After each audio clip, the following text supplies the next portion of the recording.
आज की इस वीडियो में हम एज एन एग्जाम्पल यूज करेंगे हम तेरे बिन अब रह नहीं सकते अरिजीत सिंह का, and we shall try to break it down in step by step process in how we can learn this. Now remember, even though मैं इस गाने के साथ इस एग्जाम्पल को दिखा रहा हूं, this can be absolutely replicated with any song. किसी भी गाने को आपकी इन 10 उंगलियों से आपके पियानो कीबोर्ड पर उतारने के लिए द अल्टीमेट फॉर्मूला।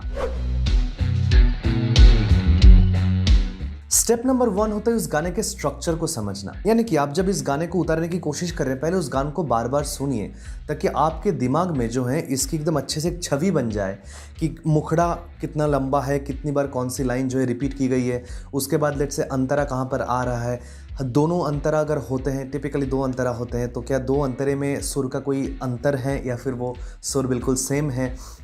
एक अंतरा, पहला अंतरा ख़त्म करने के बाद मुखड़ा का कौन सा पोर्शन रिपीट किया जा रहा है, जैसे कि इस गाने में क्योंकि तुम ही हो वाली जो लाइन है वो रिपीट होती है अंतरा का एंड में, राइट। तो ये जो स्ट्रक्चर है वो स्ट्रक्चर को समझ लेना is the first most important thing.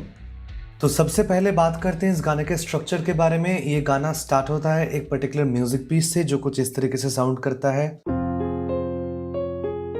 उसके बाद जो इस गाने का मुखड़ा चालू होता है जहां पे हम तेरे बिन अब रह नहीं सकते ये वर्डिंग्स आती है, ये म्यूजिक वापस से रिपीट हो रही है। इस मुखड़े का जो हुक लाइन है क्योंकि तुम ही हो, मुखड़ा के बाद भी आती है, अंतरा के बाद भी आती है। पहली अंतरा मुखड़ा के साथ उसकी जो ट्यून है वो बिल्कुल सिमिलर ही है, एंड दूसरे अंतरा में तेरे लिए करके जो पार्ट आता है वो थोड़ा सा अलग हो जाता है। दैट इज द मोर और less the structure of the song. Step number 2 होता है उस गाने का एक रिदम को समझना। रिदम समझने का मतलब ये होता है कि उस गाने में कॉर्ड चेंजेस कितने ऑफन हुए हैं। 1 2 3 4 की जो साइकिल है, क्या हर बार उसकी पहली बीट पे वो चेंज हो रहा है? लाइक हम तेरे बिन अब रह नहीं सकते, तेरे बिना क्या वजूद मेरा, या फिर क्या वो 1 और 3 पे हो रहा है, या फिर 1 2 3 4 चारों में हो रहा है। एंड याद रखिए, ये एक आपको गाने के लिए जेनेरिक स्ट्रक्चर तो मिल जाएगा, लेकिन ये चेंज भी होते रह सकता है। यानी कि गाने के में भी मुखड़े में एंड अंतरे में जेनेरिकली ये है, लेकिन जैसे ही वो एक कोरस आता है, कोरस का मतलब होता है जो हुक पार्ट है, यूँ समझ के चल सकते हो। लेकिन क्योंकि तुम हो वो जो घुस रहा है बार बार, तो उस पार्ट में हो सकता है कि आपके कॉर्ड चेंजेस थोड़े से फ्रीक्वेंट हो रहे हो। So you need to first identify that, and वो आइडेंटिफाई करने के लिए आपको बस उस गाने को सुनना है, उसके साथ ताली मारनी है, उसका झूमना है। इस गाने के जो कॉर्ड चेंजेस हैं वो आपके लगभग जो हैं 1 बीट में, कहीं कहीं पर 1/2 बीट में भी हुआ है। हम तेरे बिन अब जो लाइन है उसमें 1 2 3 4 पे कोई चेंज नहीं है। 1 पे जो कॉर्ड गिरा वही आपका 2 3 4 समथिंग लाइक दिस। हम तेरे बिन अब, सो 1 2 3 4 रह नहीं सकते, तो रह नहीं में यहाँ पे आपका ए शार्प माइनर लग रहा है, सकते पे आपका वापस जो है एफ माइनर लग रहा है। उसके बाद तेरे बिना क्या वजूद मेरा, तेरे बिना क्या वजूद मेरा, तो जूद मेरा यहाँ पे वापस से हाफ बीट पे चेंज हो रहा है।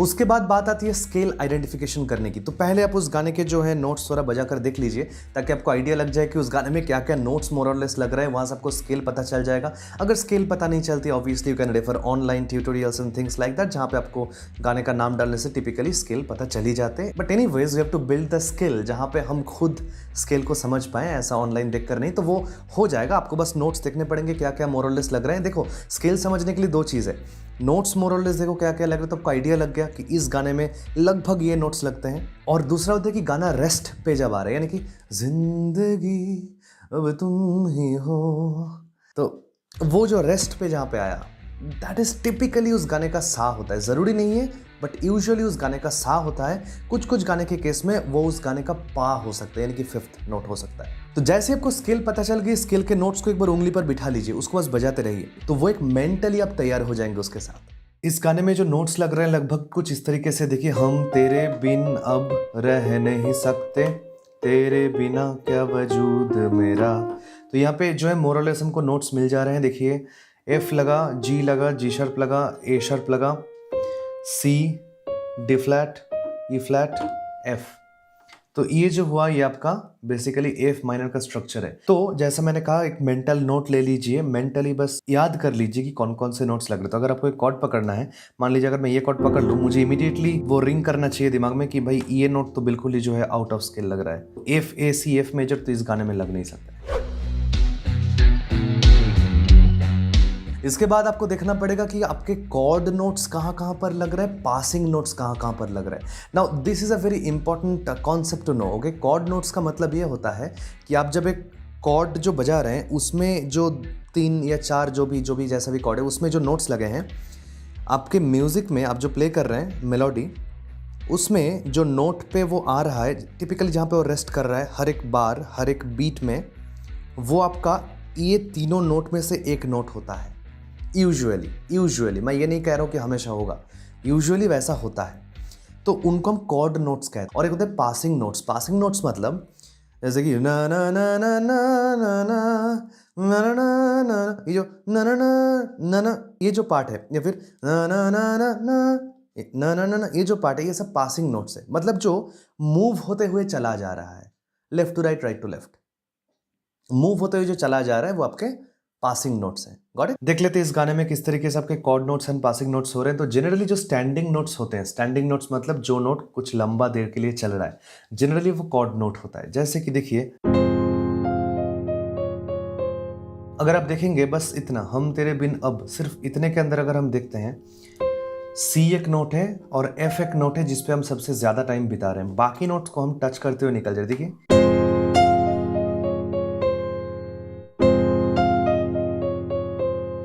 तो ये दोनों अपने कॉर्ड नोट्स हैं, है जरूर से। एफ माइनर में एफ और सी आता है, ठीक है।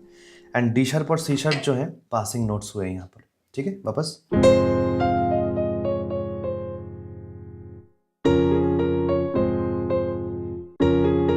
रहे नहीं हम जो कह रहे हैं, तो ये आपका बी फ्लैट सी शार्प इन दोनों नोट्स को लेकर चल रहा है, राइट। ये पासिंग नोट है जी शार्प। आपका ये शार्प माइनर है, तो ये दोनों नोट्स आ रहे हैं। हम वापस एफ माइनर पे वापस आ गए क्योंकि स्टैंडिंग नोट है। तो अगर हम इस पे रखेंगे और स्टैंडिंग नोट ये चल रहा है, ये ज़्यादा अच्छा नहीं लगेगा क्योंकि आपका कॉर्ड नोट और स्टैंडिंग नोट में, स्टैंडिंग मतलब जो सस्टेन हो रहा है, वंस अगेन आपका chord note and sustain note में, स्टैंडिंग नोट में आपका 1 सेमीटोन का अंतर है। सी शार्प है, ये सी है, अच्छा नहीं लगेगा। तेरे बिना क्या वजूद मेरा जो अगर आप देखने जाएंगे तो वहां पे आपका ए शार्प लग रहा है, तो आप यहाँ पे रखिए क्योंकि ये जाहिर सी बात है कि ए शार्प आपका यहाँ पे सबसे ज़्यादा प्रोमिनेंट नोट है। उसके बाद जो कॉर्ड है वहाँ पे आप सी माइनर ले सकते हैं, आप ऐसे भी ले सकते हैं, ऐसे भी ले सकते हैं। I would prefer this way, ये इन्वर्शन मुझे ज़्यादा सुटेबल लग रहा है।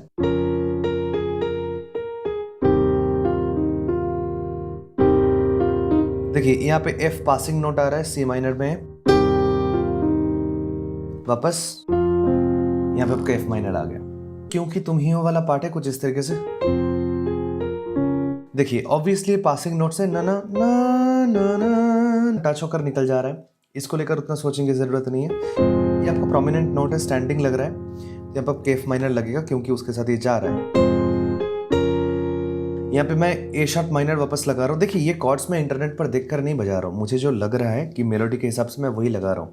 दिस मे और may not be the 100% accurate chords as per the internet, लेकिन ये डेफिनेटली मेलोडी के साथ तो एक्यूरेट है।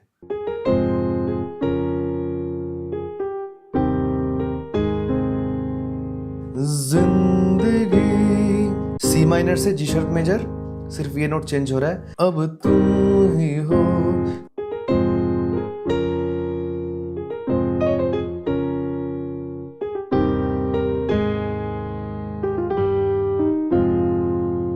राइट, तो इस तरीके से आपका जो है chord notes and passing notes आपके हो जाएंगे। अब पूरी चीज को एक साथ एक बार समेटने के लिए मैं बस मुखड़ा बजाकर दिखा रहा हूँ। बहुत ज्यादा बजाएंगे तो ये वीडियो कॉपीराइट में आ जाएगी। Let me just try to play the mukhda.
Once again to summarise, आपको सबसे पहले वो गाना बार बार सुनना है ताकि आपको आइडिया लग जाए कि गाने का सुर जो है वो कैसे, कब, कहाँ, कैसे चेंज हो रहा है। आपको आइडिया लगाना है कि उस गाने का प्रोग्रेशन कैसे कैसे चेंज होता चला गया है, कॉर्ड कहाँ कहाँ बजा है, rhythmic connection of the chord. आपको समझना है कि उस गाने में नोट्स क्या क्या लगे हैं, उससे आपको एक स्केल का जनरल आइडिया निकल कर लाना है। वो एक मेंटल नोट लेना है कि आप उसके बाहर बहुत ज़्यादा ना जाएं। I am planning to purchase a full size piano. I'll show you once I purchase that. I don't know कब, but सोच रहा हूँ। So I hope this was helpful. If you like this video, ज़रूर से एक thumbs up दे दीजिए इस video को एंड लोगों से शेयर कीजिए जिनको आपको लगता है कि इस वीडियो से उनको बेनिफिट होगा। एंड नीचे जा करके कमेंट करके ज़रूर मुझे बताइए कि इसमें से कौन सा पार्ट आपको सबसे अच्छा लगा। Thank you so much for sticking till the end. You guys are an awesome audience. Take care. Bye bye. Let's meet in the next video.